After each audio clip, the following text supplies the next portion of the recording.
Bom, queridos alunos, a gente está continuando a aula de teoria genética da seleção natural e agora a gente vai fazer o terceiro bloco. No terceiro bloco, se vocês lembrarem, eu tinha interrompido, né, eu tinha chegado nesse ponto. Então a gente tem essa mutação aqui, o delta 32, que protege as pessoas do vírus da AIDS. E a gente aqui tem uns gráficos em que a gente está mexendo na frequência inicial do gene, e a frequência inicial do gene, nesse caso aqui é 0,2, a gente está atribuindo esses valores adaptativos aqui. Essas pessoas delta 32 e delta 32 são resistentes a AIDS. Agora, os heterozigotos e os homozigotos selvagens, eles não são. E a taxa de mortalidade dessa população é tão alta de que o valor adaptativo desse aí é 0,75, ou seja, 25% da população morre. Então, isso aí na AIDS, né, no auge da AIDS, isso aí é a taxa de mutação, a taxa de mortalidade em alguns países, né? As pessoas pegavam e estavam morrendo, né? Mas, claro, que com o coquetel e as medidas de prevenção, isso mudou, né?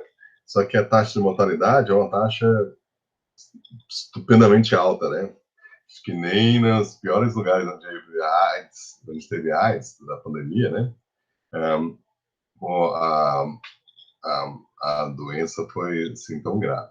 Mas é interessante a gente usar esses números, porque se as pessoas não aprenderem a usar camisinha, não aprenderem a, né, a esterilizar as agulhas antes de usar de novo, né, ou de descartar, né, e não tomarem nenhuma prevenção, por exemplo, triar os bancos de sangue, assim por diante. Então, e se a gente não tiver nenhum remédio para tratar a AIDS, então a expectativa é de que o único jeito que a gente ia sobreviver à AIDS seria através da seleção natural, né? Então, as pessoas delta 32, delta 32 vão aumentar de frequência na população. Não dá nessas condições que admitidamente são estupendamente severas, né? Ao longo do tempo, a frequência, principalmente se o gene fosse 20%, né, na população, né, a frequência do gene seria 0,2, a tendência é em 40 gerações menos, né? Aqui, 30 gerações, você fixar esse gene. Só que veja, se a frequência inicial é muito baixa, existe um problema, porque o gene está P ao quadrado vezes PQ ao quadrado. Então, Q ao quadrado é raramente expresso, tá? E se, digamos, se o gene tem uma frequência, né, de uma, né, em 100, né, então a chance de você produzir um indivíduo que vai sofrer seleção natural na população é 1 em 10 mil. Então, né, sei lá, numa população de 1 milhão só vai ter 100 indivíduos que têm essa combinação, né? Então, raramente eles têm muito mais vantagens, mas eles raramente são expressos. E o heterozigoto é eliminado, então demora muito tempo até a frequência chegar até 20% da população. Aí depois vai rápido, né? Então, a nossa expectativa seria que, se a frequência inicial, se esse genótipo é raro, ele não vai mudar praticamente 40 gerações. Se ele é comum, aí ele muda. Agora, veja, agora, aqui é a realidade, né? O genótipo delta 32 e delta 32 é vantajoso. Mas se o valor adaptativo do genótipo selvagem, né, e do heterozigoto é próximo de 1, porque as pessoas estão usando camisinha, elas não estão compartilhando agulhas, elas estão tomando as devidas precauções com o banco de sangue, nos hospitais, evitar contaminação e tudo. O que está acontecendo, né? Não são promíscuos, ou se são, tomam as devidas precauções de camisinha e extra. Então, aí, o que acontece? A chance de morrer do vírus da AIDS são baixas. Se você tem um coquetel que permite as pessoas sobreviverem dramaticamente, assim por diante, aí você, então, tem pouca seleção natural, aí a frequência do gene também não muda, né? Então, a população humana vai se adaptar ao vírus da AIDS, do coronavírus e tudo, através de mortes, né? Mas depende da severidade da seleção natural. Então, bom, veja, eu não estou defendendo esse tipo de adaptação. O melhor jeito, a gente tem cérebro, né? Então a gente usa o nosso cérebro.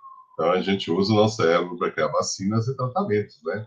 Então, deixar a seleção natural selecionar as pessoas que são resistentes, isso aí é imbecil, né? Porque a tendência é os vírus evoluírem mais rápido que a gente, né? Então, a gente vai apostar numa estratégia que é fadada a favorecer quem evolui rápido. Quem evolui rápido são os vírus e as bactérias, né?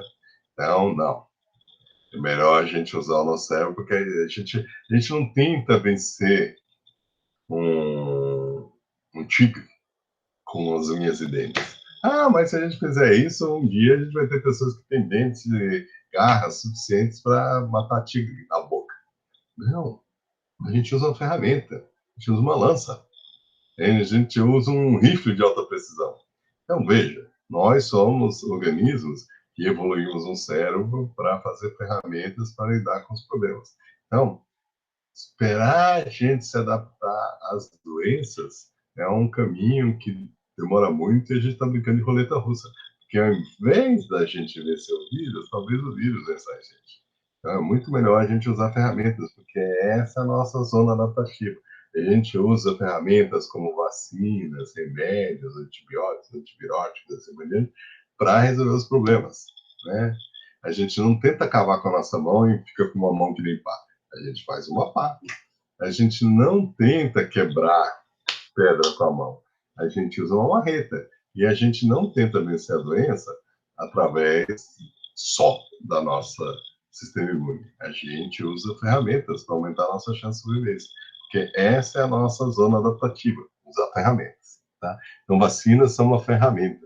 A gente pega o nosso cérebro e usa ele. Bom, aqui é um exemplo da seleção natural na natureza, que a gente aí, primeiro documenta um padrão, que a gente não entende, mas aí a gente leva para o laboratório e aí as coisas ficam mais claras. Então, aqui a gente tem duas enzimas, álcool desidrogenase, que são expressas principalmente na fase da larva, que protegem a larva do álcool encontrado em frutas que estão fermentando. Então, a gente tem o ADHS, slow, e o ADHF, que é fast, né? E aí, eles, como essa eletroforese aqui da AIDS, né? O delta 32 é menor do que a proteína selvagem da superfície, né? Então, aí, essa proteína aqui tem dois pedaços, né? Um de 403 pares de base e outro de 352. Quando eles migram no gel, eles, né, fazem esse padrão. E esse aqui, né, esse aí, na verdade, foi feito com DNA do gene, que foi amplificado, né? E cortada com enzimas de restrição, né? Para fazer um teste rápido. E aqui, a gente tem 371, porque, ó, se você subtrair 403 por 371, dá 32, por isso que ele se chama delta 32, tá? Então, esse aqui é o padrão com DNA, mas com enzimas com enzimas eletroforéticas, você vê o mesmo tipo de padrão, né? Bandas que ligam em velocidades diferentes, então você pode ter uma banda fast, uma banda slow. Esse aqui são homozigotos, porque só tem um tipo de proteína. E esse aqui seria fast e slow, ou seja, é um heterozigoto, tá? Então, mas aí você usa para calcular a frequência gênica das populações, e aí você percebe que, ó, aqui é a frequência do gene na população, a DHS e a DHF. Então, o ADHS ele é muito comum no norte da Austrália. Lembrando que quando o capitão James Cook chegou nessa região, o médico, que também era o botânico do navio, ele chamou essa baía aqui de Botany Bay, por tantas espécies não descritas, né, que foram encontradas aí, né. Então, Botany Bay, na Austrália, foi o primeiro lugar que foi aportado, né, pelo Captain James Cook. Eles descobriram a Austrália e aí a Inglaterra tomou possessão das colônias, da colônia da Austrália, né? Começou a colonizar a Austrália, né? E essa região aqui é cheia de floresta, então é bem tropical, parece o Brasil, né? Só que essa região aqui, da Tasmânia, dessa região, né, do sul da Austrália, ela é mais fria, tem um clima mais mediterrâneo. então com o inverno frio. Então, veja, o ADHS, ele é comum no norte, mas ele é mais raro nas populações aqui do sul, que tende a ter mais ADHF. Agora, foi proposto de que no norte sempre tem frutas, enquanto que no sul só tem fruta em determinada época do ano, e aí as frutas caem no chão, começam a fermentar, e as larvas, elas eventualmente elas têm que virar uma pupa e sobreviver até o ano que vem no chão, né? Só que elas tentam ser, né, as moscas tentam se reproduzir até o último momento. Então, as larvas têm que lidar com muito álcool. É um pileque constante, porque as frutas que estão no chão, elas estão fermentadas, tá? Bom, tá bom. Então, agora vamos ver no laboratório. Então, esse foi proposto olhando os padrões. Aqui é o ADHS na presença de álcool em 40, 50 gerações. Então, ó, eles fundaram uma população e botaram numa papa de banana, e o controle, que é o vermelho e o laranja, eles não tinham álcool. E de etanol, né? O verde e o azul, eles tinham álcool.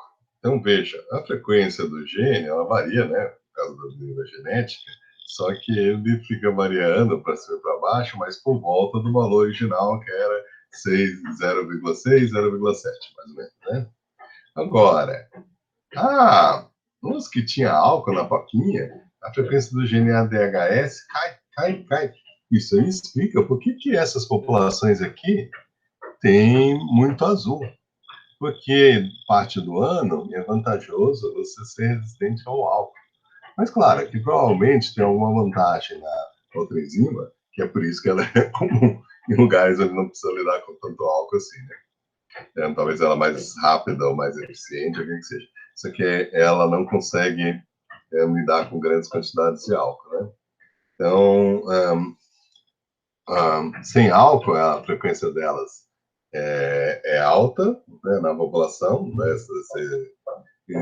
desse alelo, né? Mas com álcool, ó, a população azul perdeu na geração acho que 47. E o verde ainda não perdeu na 50, mas dá para ver que está indo para ser perdido esse gene. Ou seja, vai fixar o gene ADHF, que é resistente ao álcool, tá bom?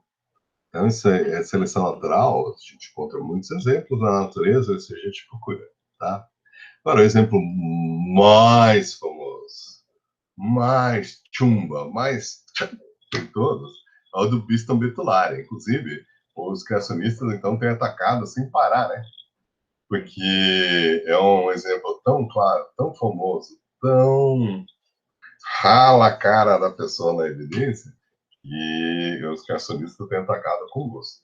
E esse exemplo é bem legal, ele é explorado bastante no livro, então vou fazer um tópico à parte, né? Então vou encerrando por aqui, né?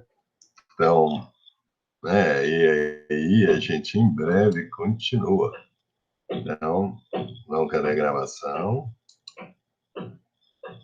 Interromper a gravação. Então, ó, tô dando tchau para vocês.